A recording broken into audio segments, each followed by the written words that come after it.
Stiamo con Federico Malignani, bisnipote del grande Arturo Malignani, vicino a lui c'è la figlia Giovanna. Quindi Federico, insomma, oggi si celebra una data importante per la città perché, insomma, 132 anni fa suo bisnonno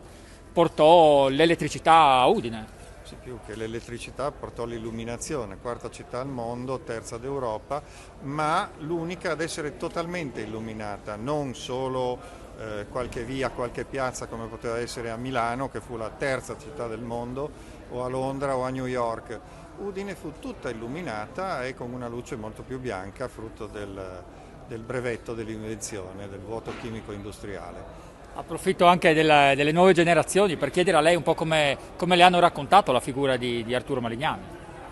Un uomo con un'inventiva incredibile, specialmente per l'età che aveva, perché aveva 2 anni meno di me, 23, e quindi anche le possibilità che c'erano all'epoca rispetto a quelle che ci sono oggi, dare una fiducia così grande a un ragazzo così giovane, è una cosa che oggi è difficilissima, specialmente per quelli della nostra età,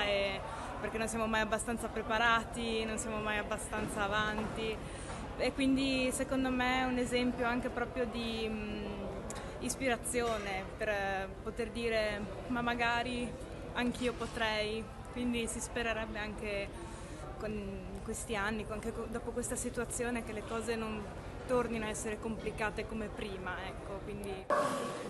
Sindaco, in un momento di buio a causa della pandemia, insomma, si ricorda una persona che ha portato letteralmente la luce in città. Ha portato la luce qui a Udine e Udine fu la terza città in Europa ad avere l'energia elettrica come illuminazione pubblica, e proprio qui in Piazza Libertà ci fu l'illuminazione importante che colpì moltissimo i cittadini di Udine, grazie ad Arturo Malignani, inventore della lampadina, ma poi anche grande manager per quanto riguarda gli impianti di illuminazione, la produzione dell'energia elettrica. È stato un uomo veramente grande, un grande imprenditore e un grande inventore